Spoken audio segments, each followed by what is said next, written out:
ថ្ងៃនេះជាព្រឹត្តិការណ៍ប្រវត្តិសាស្ត្រមួយសម្រាប់សេលហើយខ្ញុំគិតថាក៏ជាប្រវត្តិសាស្ត្រមួយសម្រាប់កម្ពុជាដែរកម្ពុជាជាប្រទេសទី1ដែលបានទទួលមូលនិធិពី Green Climate Fund នៅអនុវត្តគម្រោងកសាងភាពធន់និងការប្រែប្រួលអាកាសធាតុនៅក្នុងវិស័យអប់រំ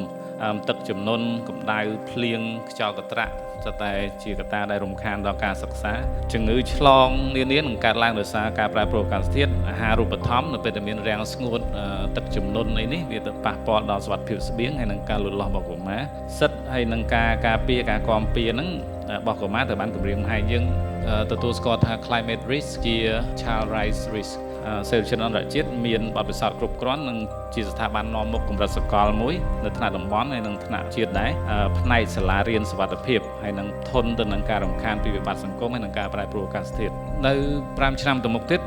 យើងនឹងសហការយ៉ាងជិតដិតជាមួយនឹងក្រសួងអប់រំយុវជននិងកីឡាយើងនឹងធ្វើការជាមួយនឹងអង្គការដៃគូអភិវឌ្ឍហើយនឹងអង្គការពាក់ព័ន្ធនានាជាពិសេស GPE UNICEF UNESCO ហើយនិង World Bank ចូលរួមជួយសាលាបឋមសិក្សាចំនួន240សាលានៅក្នុងខេត្ត3ដើម្បីឲ្យគាត់ក្លាយជាសាលារៀនដែលមានសុវត្ថិភាពមានមេត្រីភាពបរិស្ថានហើយនឹងជាមជ្ឈមណ្ឌលដែលមនុស្សចំនួនក្រោយរៀនទៅដើម្បីឲ្យគាត់នឹងអាចដឹកនាំការប្រយុទ្ធប្រឆាំងនឹងការប្រែប្រួលអាកាសធាតុបន្តទៅមុខទៀត